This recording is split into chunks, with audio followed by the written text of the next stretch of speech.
नमस्कार और बहुत बहुत स्वागत है आपका CNBC आवाज पर। आप देख रहे हैं आवाज समाचार का ये 7 PM एडिशन। 7 बजने वाले हैं और हम ताज़ा और अपडेटेड खबरों के साथ हाजिर हैं, लेकर हर वो खबर जो आपके काम की भी है और आपके फायदे की भी। शुरुआत हेडलाइंस के साथ।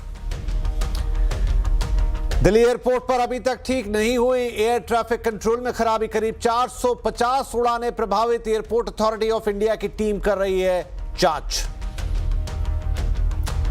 बेघर कुत्तों के मामले में सुप्रीम कोर्ट का बड़ा निर्देश। Railway station, bus stand, hospital, schools और स्पोर्ट्स कॉम्प्लेक्स जैसे सार्वजनिक स्थानों से बेघर कुत्तों को हटाने के लिए कहा। अब तक उठाए गए कदमों पर राज्यों से मांगी रिपोर्ट। कारोबारी हफ्ते के आखिरी दिन बाजार में रही रिकवरी। सेंसेक्स निफ्टी निचले स्तर से सुधर कर हुए बंद, लेकिन गिरावट नहीं रुकी। Nifty bank mid cap index की बढ़त पर क्लोजिंग। काफी सोच विचार और डेटा के दम पर होगा FNO पर कोई भी फैसला। CNBC TV 18 के कार्यक्रम ग्लोबल लीडरशिप समिट में बोले SEBI chairman Tuhin Kanta Pandey. FM brokerage capping मामले पर कहा, निवेशकों के साथ इंडस्ट्री को नुकसान नहीं होने देंगे। ये वो लोग हैं जो बिहार के युवाओं से नौकरी के बदले जमीन लिखवा लेते हैं। बिहार में PM मोदी ने साधा कांग्रेस RJD पर निशाना। कहा, छठी मैया से लेकर महाकुंभ से जुड़ते हैं शाही परिवार के नामदार। नौकरी के बदले जमीन लिखवा लेते हैं कट्टा कल्चर के बढ़ावा देने वाले लोग।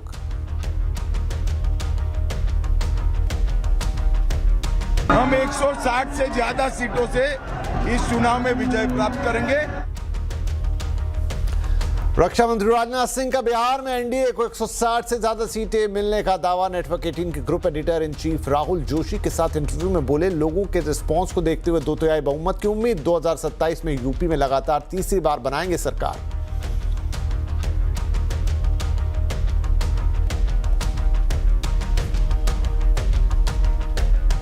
सरकार तो बनेगी, लेकिन 2/3 की मेजॉरिटी भी NDA को हासिल हो सकती है।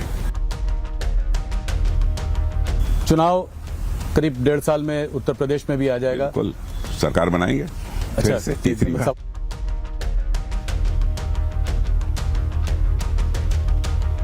वंदे मातरम के 150 साल पूरे होने पर देश भर में साल भर चलने वाले स्मरण समारोह की शुरुआत। PM मोदी ने डाक टिकट और सिक्का किया जारी। कहा, वंदे मातरम के टुकड़े कर बोए गए थे विभाजन के बीच।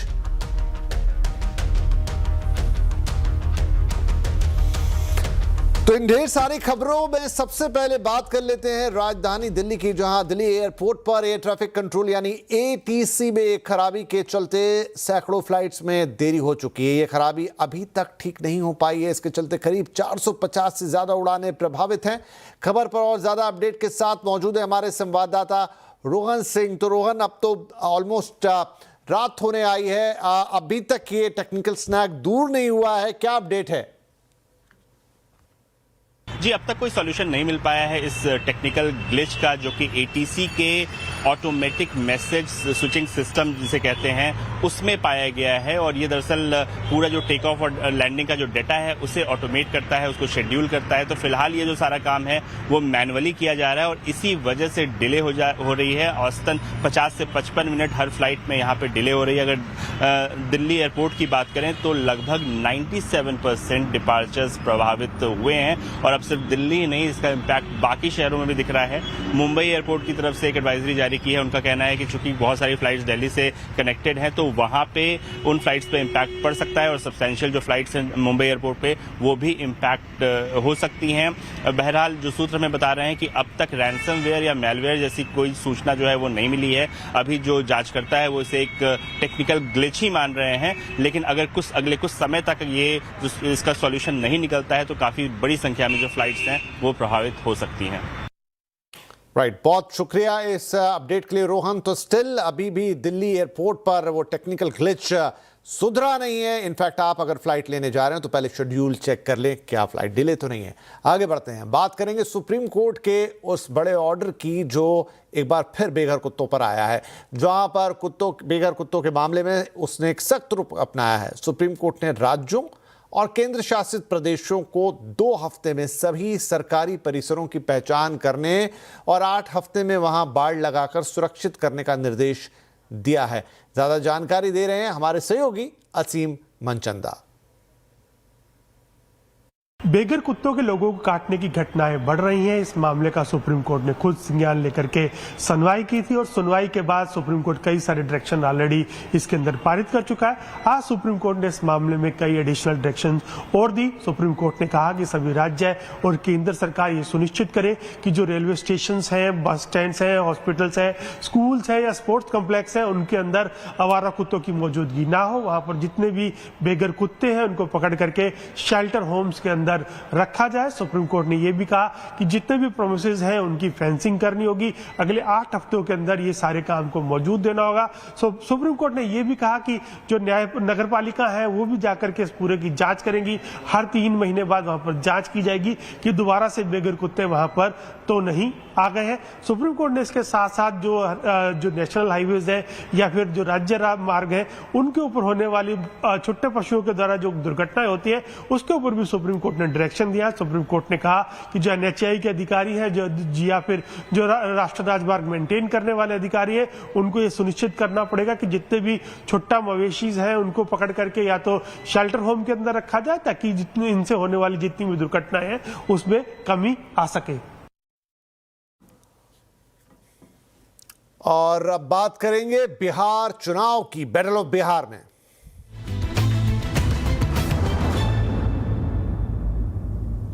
बिहार के दूसरे चरण के चुनाव के लिए धुआंधार प्रचार चल रहा है। चुनावी रैली में आज प्रधानमंत्री नरेंद्र मोदी ने फिर से आरजेडी पर कट्टा कल्चर का आरोप लगा दिया। पीएम मोदी ने कहा कि कट्टा कल्चर को बढ़ावा देने वाले लोग नौकरी के बदले जमीन लिखवा लेते हैं। आपके सामने आरजेडी कांग्रेस का ट्रैक रिकॉर्ड भी है।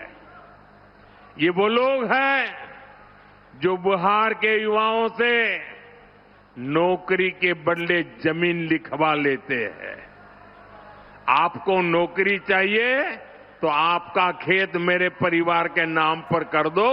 ये खेल चला, अदालत ने भी माना और आज ये जमानत पर बैठे हुए हैं। जांच एजेंसियां इनकी जांच कर रही है। ये जंगल राज वाले जमानत पर चल रहे हैं। ये आरजेडी कांग्रेस वाले बिहार के युवाओं को कभी भी नौकरी नहीं दे सकते। गृहमंत्री अमित शाह बिहार के पूर्णिया पहुंचे, जहां उन्होंने रोड शो किया। अमित शाह के स्वागत में लोगों ने छतों से फूल बरसाया। अमित शाह ने संवाददाता रवि सिंह के साथ एक्सक्लूसिव बातचीत में कहा कि पहले चरण में हुई रिकॉर्ड वोटिंग बता रही है कि एनडीए की 160 से ज्यादा सीटें आ रही हैं। सर, सेकंड फेज का चुनाव है, खास करके सीमांचल की सड़कों पर आप हैं, किस तरीके का माहौल देख रहे हैं सर? देखिए, पूरा सीमांचल घुसपैठिया मुक्त बिहार चाहता है और वो हम बना कर रहे हैं जी।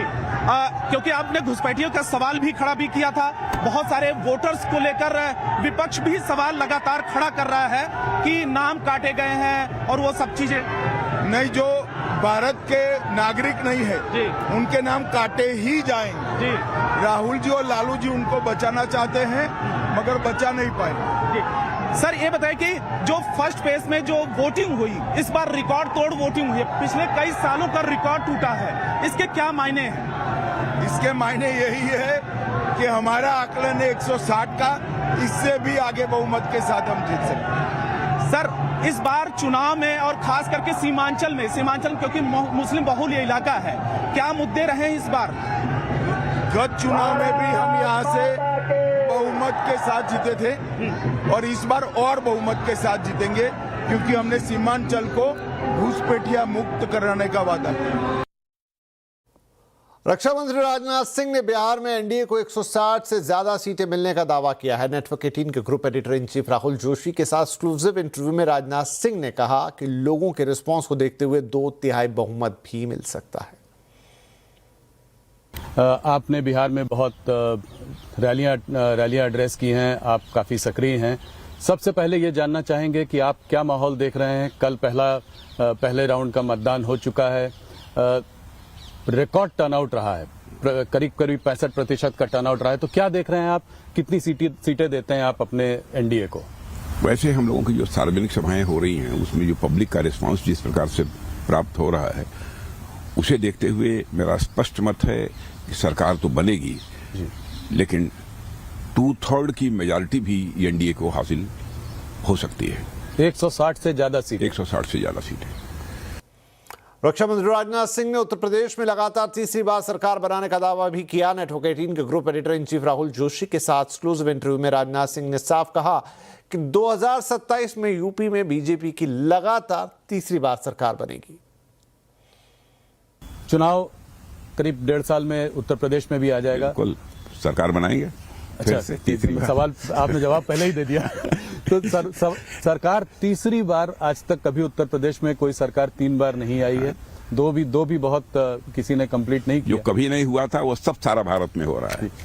पर मेरा सवाल यह है कि लोकसभा में जो 2024 के जो चुनाव के रिजल्ट्स आए, जिसमें जिस तरह से यूपी में जो हुआ, उसको देखते हुए आपको लगता है कि तीसरी बार सरकार बनेगी और किन मुद्दों पर यह चुनाव होगा? देखिए, वो पार्लियामेंट के चुनाव से उसको जोड़कर मत देखिए। कुछ ऐसी परिस्थितियां रही होंगी जिसके कारण वैसी स्थिति बनी, लेकिन सब मिला जुलाकर उत्तर प्रदेश का माहौल बहुत ही अच्छा है। योगी आदित्यनाथ जी बहुत अच्छी तरह सरकार चला रहे हैं और कानून और व्यवस्था के मोर्चे पर आपने देखा कितनी शानदार कामयाबी उत्तर प्रदेश में हासिल हुई है। नहीं, वो बहुत बड़ी, हाँ, बड़ी कामयाबी है।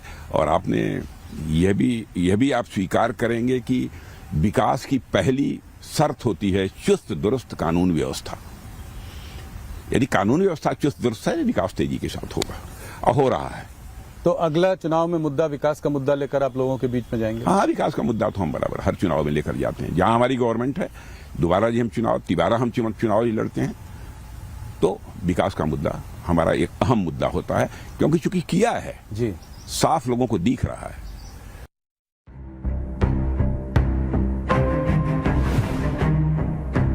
कितनी सीटें देते हैं आप अपने एनडीए को? मेरा स्पष्ट मत है कि सरकार तो बनेगी, 2/3 की मेजॉरिटी भी एनडीए को हासिल हो सकती है। देखिए, मैं मानता हूं कि वो फैक्टर इनसिग्निफिकेंट है। अच्छा, इनसिग्निफिकेंट फैक्टर, उस पर तो विचार करना ही नहीं चाहिए। चाइना के डिफेंस मिनिस्टर से भी हमारी बातचीत हुई है। एलएसी के ऊपर मिलिट्री टू मिलिट्री भी लगातार यह बातचीत चलती रहे ताकि किसी भी प्रकार की तनावपूर्ण स्थिति लाइन ऑफ एक्चुअल कंट्रोल पर पैदा न होने पाए। प्रेजेंटेशन देकर लोगों को गुमराह करने की कोशिश करते हैं। भाई, तथ्य लेकर जाइए ना इलेक्शन कमीशन के सामने। इलेक्शन कमीशन उसकी जांच करेगा, न करे तो बात समझ में आती है। चुनाव करीब 1.5 साल में उत्तर प्रदेश में भी आ जाएगा। बिल्कुल सरकार बनाएंगे। अच्छा, तीसरी सवाल आपने जवाब पहले ही दे दिया। प्रधानमंत्री नरेंद्र मोदी ने आज राष्ट्रीय गीत वंदे मातरम के 150 साल पूरे होने के उपलक्ष्य में 1 साल तक मनाए जाने वाले स्मरणोत्सव की शुरुआत की। पीएम मोदी ने इस मौके पर एक स्मारक डाक टिकट और एक सिक्का भी जारी किया। पीएम मोदी ने कहा कि आज़ादी की लड़ाई में वंदे मातरम की भावना ने पूरे राष्ट्र को प्रकाशित किया था, लेकिन दुर्भाग्य से 1937 में वंदे मातरम के महत्वपूर्ण पदों को उसकी आत्मा के एक हिस्से को अलग कर दिया गया था। वंदे मातरम को तोड़ दिया गया था, उसके टुकड़े किए गए थे। वंदे मातरम के इस विभाजन ने देश के विभाजन के बीज बोए थे। आजादी की लड़ाई में वंदे मातरम की भावना ने पूरे राष्ट्र को प्रकाशित किया था, लेकिन दुर्भाग्य से 1937 में वंदे मातरम के महत्वपूर्ण पदों को उसकी आत्मा के एक हिस्से को अलग कर दिया गया था। वंदे मातरम को तोड़ दिया गया था, उसके टुकड़े किए गए थे। वंदे मातरम के इस विभाजन ने देश के विभाजन के बीज भी बो दिए थे। राष्ट्र निर्माण का ये महामंत्र, इसके साथ ये अन्याय क्यों हुआ, ये आज की पीढ़ी को भी जानना जरूरी है, क्योंकि वही विभाजनकारी सोच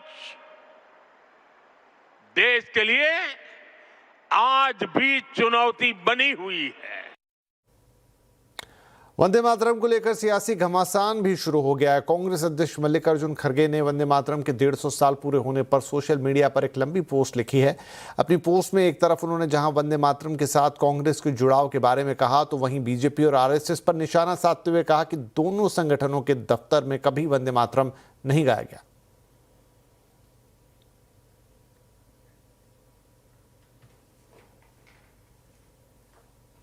और यहां पर लेंगे एक छोटा सा ब्रेक, लेकिन ब्रेक के उस पार आपके लिए कुछ और अहम खबरें। वेलकम बैक, आप देख रहे हैं आवाज समाचार। अब कुछ और खबरें। ना तो करोड़ों रुपए खर्च होकर बना स्मॉग टावर कुछ कर सका और ना ही क्लाउड सीडिंग से बरसात हुई। दिल्ली में प्रदूषण के खिलाफ एक्शन प्लान का असर भी जमीन पर नहीं दिख रहा है। दिल्ली में बढ़ते प्रदूषण से एयर क्वालिटी इंडेक्स अभी भी बहुत खराब बना हुआ है। दिल्ली में प्रदूषण के खिलाफ एक्शन की जमीनी हकीकत क्या है, बता रहे हैं हमारे संवाददाता रोहन सिंह। दिल्ली में प्रदूषण से निपटने के लिए किए जा रहे वायदों और सच्चाई के बीच का अंतर क्या है, ये समझना है तो इसका एक जीता जागता उदाहरण है ये स्मॉग टावर। सीपी के बिल्कुल पास ये स्मॉग टावर बना है और जब ये बनाया गया था 2021 में, तब ये दावा किया गया था कि इससे जो आसपास की हवा है ये पूरी तरह से साफ हो जाएगी। करीब 1 किलोमीटर के रेडियस में प्रदूषण कम होगा और 100 मीटर के रेडियस में तो करीब 70 से 80% तक जो पॉल्यूशन है उसको कम करने की बात कही गई थी। कुल मिला के जो खर्च आया था इसे बनाने पे वो था 23 करोड़ रुपए और जिसका जो एनुअल मेंटेनेंस है ये लगभग 2.5 से 3 करोड़ रुपए का है। लेकिन 4 साल के बाद स्थिति ये है कि ये पूरी तरह से बंद पड़ा हुआ है। यहाँ आप देख सकते हैं ताले लटके हुए हैं, इनमें से कोई भी फैन काम नहीं कर रहा है और करोड़ों रुपए जो खर्च किए गए थे दिल्ली प्रदूषण से निपटने के नाम पर वो पूरी तरह से एक तरह से बर्बाद होते हुए नजर आ रहे हैं। ना तो इसके मेंटेनेंस पे कोई ध्यान दिया जा रहा है और ना ही इसको रीस्टार्ट करने की कोई योजना है। आईटीओ जहां पे इस वक्त मैं खड़ा हूं, औसत AQI लगभग 344 और सिर्फ यही नहीं, जो बाकी पॉल्यूटेंट्स है PM 2.5 हो, PM 10 हो या जो बाकी पॉल्यूटेंट्स है उनकी संख्या भी हवा में काफी ज्यादा घुली हुई है, यानी कि हवा इस वक्त यहाँ की जहरीली बनी हुई है। पिछले कुछ समय में दिल्ली में बहुत कोशिशें की गई पॉल्यूशन पे कंट्रोल करने के लिए, कई सारे वायदे किए गए और जो सबसे रिसेंट था वो था क्लाउड सीडिंग और आर्टिफिशियल रेन की कोशिश। कुल मिला के इस प्रोजेक्ट का खर्च लगभग 34 करोड़ है, जिसमें कि इनिशियल ट्रायल्स में लगभग 3.25 करोड़ का खर्च आया था। लेकिन उसके बावजूद ना तो दिल्ली में किसी तरह की बारिश हुई और ना ही पॉल्यूशन में कटौती हुई। ऐसे कई सारी कोशिशें हैं जो पिछले कुछ समय में दिल्ली सरकार की तरफ से की गई है, लेकिन नतीजा कुछ नहीं हुआ। नतीजा यही है कि अभी भी दिल्ली की जो हवा है वो बहुत ही टॉक्सिक बनी हुई है।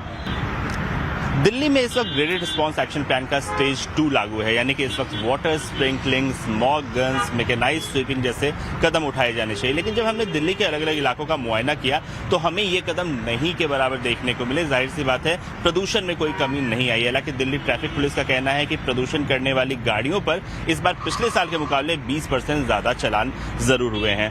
दिल्ली के बजट में इस साल 300 करोड़ सिर्फ प्रदूषण कंट्रोल के नाम पर रखे गए थे, लेकिन अलावा उनका असर धरातल पर नहीं दिख रहा है और दिल्ली वासियों के लिए प्रदूषण की समस्या बनी हुई है। रोहन सिंह, दिल्ली। अहमदाबाद प्लेन क्रैश के मामले में सुप्रीम कोर्ट ने केंद्र सरकार को नोटिस जारी किया है। Air India pilot captain Sumit Sabharwal के पिता की याचिका पर केंद्र सरकार, DGC और अन्य संबंधित पक्षों को तलब करके सभी से 4 हफ्ते में जवाब मांगा है। ज्यादा अपडेट दे रहे हैं हमारे सहयोगी असीम मनचंदा। जून महीने में एयर इंडिया का प्लेन अहमदाबाद में क्रैश हुआ था। इसमें 260 लोगों की जान गई थी। हालांकि अभी इस क्रैश की जांच रिपोर्ट आनी बाकी है, लेकिन एक विदेशी अखबार ने अपने एक जांच रिपोर्ट को आधार बनाते हुए कहा था कि इसके अंदर एक पायलट की गलती है, तो उसको लेकर के पायलट के पिता ने सुप्रीम कोर्ट में एक याचिका दायर की थी। इस याचिका में कहा गया था कि इस पूरे मामले की जांच एक रिटायर्ड जज की अध्यक्षता में की जाए, ताकि इसकी जांच पूरी तरह से ट्रांसपेरेंट और निष्पक्ष मैनर के अंदर हो सके। सुप्रीम कोर्ट ने कहा कि हमें विदेशी अखबार कुछ भी कहे, हमें इससे फर्क नहीं पड़ता। इस मामले में पायलट को दोषी ठहराना पूरी तरह से दुर्भाग्यपूर्ण है।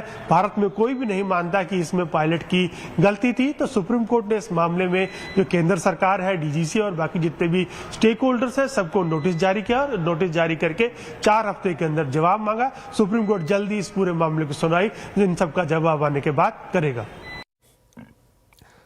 और अब बात बाजार की। कारोबारी हफ्ते के आखिरी दिन बाजार में आज एक रिकवरी मोड दिखाई दिया। सेंसेक्स निफ्टी निचले स्तर से सुधर कर बंद हुए, तो वहीं Nifty bank mid cap index ने अच्छी बढ़त भी हासिल की। कैपिटल मार्केट मेटल शेयरों में अच्छी खरीदारी रही, जबकि PSU bank auto PSU index बढ़त पर बंद हुए।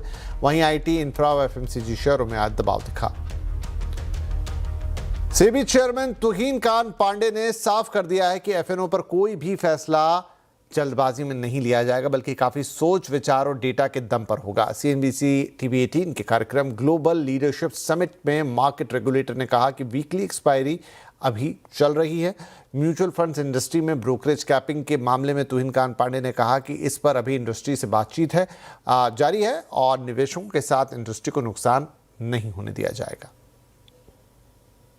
The block deal window has been reviewed comprehensively, with changes made to price bands and to the minimum order size.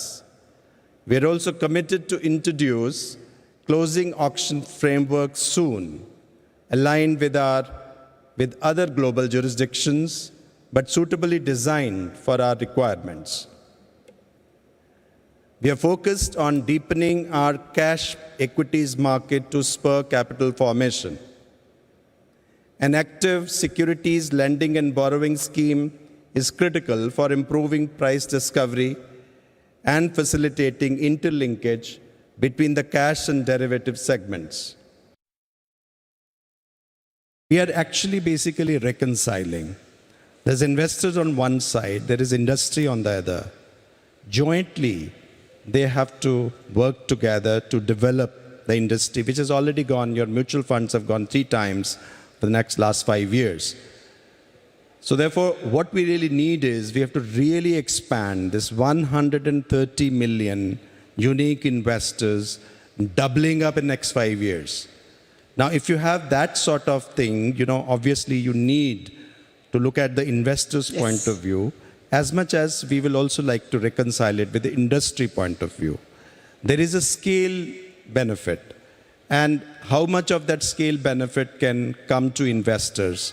And so therefore, when we put out a consultation paper with certain facts, I think different participants do come back to us with their views and with rationale, and then we are able to look at it. पहले दिवाली, बाद में छठ पूजा और अब Bihar election के कारण लाखों मजदूर बिहार में ही हैं। ऐसे में अलग अलग राज्यों की इंडस्ट्री में लेबर की कमी हो रही है। देखिए अहमदाबाद से केतन जोशी की ये रिपोर्ट। अहमदाबाद की टेक्सटाइल इंडस्ट्रीज में अभी मजदूर कम और मशीनें ज़्यादा दिखेंगी। ऐसा ही हाल real estate, forging, infrastructure, steel और जहां हार्डवर्क की ज़रूरत है उन सभी इंडस्ट्रीज़ का है। यहाँ ज़्यादातर मजदूर बिहार के होते हैं जो दिवाली, छठ पूजा के बाद बिहार चुनाव के कारण लंबी छुट्टी पर हैं। कारीगर दिवाली के बाद बिहार के मोस्टली कारीगर 10-15 दिन के लिए चले जाते हैं और छठ के एक आध वीक के बाद आ जाते हैं, लेकिन इस दफ़े इलेक्शन के हिसाब से वो नहीं आए हैं, तो हमको थोड़ी शॉर्टेज पड़ रही है और हमारा प्रोडक्शन हम मैनेज कर रहे हैं। एक अनुमान के हिसाब से बिहार के 75 लाख से 1 करोड़ वर्कर गुजरात, पंजाब, तमिलनाडु, महाराष्ट्र और दिल्ली जैसे राज्यों में काम कर रहे हैं। चुनाव के दौरान पॉलिटिकल पार्टी मतदाताओं को लुभाने के लिए कई तरह की आर्थिक मदद दे रही हैं। ये भी एक कारण है काम पर वापस नहीं लौटने का। इधर इंडस्ट्री में उत्पादन में 20 से 30% की कमी आ रही है और ज़्यादा पैसे देकर स्थानीय वर्कर से काम लिया जा रहा है। स्पेशल ट्रेस दौड़ानी चाहिए जिससे इनको टिकट की तकलीफ नहीं पड़े, और हम ये भी करते हैं कि भैया जो टिकट अगर उनको पैसा लगता है तो वी रीएम्बर्स द मनी, कि टिकट का पैसा हम दे देते, तू आ जा जल्दी। तो इससे काफ़ी सॉल्यूशन होता है, पर 100% तो नहीं होता है। लाखों मजदूरों की वापसी के लिए ट्रेन टिकट मिलने में भी दिक्कत हो रही है। ऐसे में समस्या अभी जारी रह सकती है। मजदूरों की कमी के चलते कई सेक्टर में उत्पादन घट रहा है, लेकिन इंडस्ट्री को उम्मीद है कि आने वाले समय में शिफ्ट के टाइमिंग को बढ़ाकर ये कमी पूरी कर ली जाएगी। केतन जोशी, अहमदाबाद। और अब समाचार के इस एडिशन में फिलहाल इतना ही, लेकिन ब्रेक के बाद आपके लिए है बाजार अगले हफ्ते, तो अच्छी तैयारी होगी बाजार की और आपके सवालों के जवाब भी कहीं मत जाएगा। तुरंत हाजिर होंगे इस छोटे से ब्रेक के बाद। नमस्कार।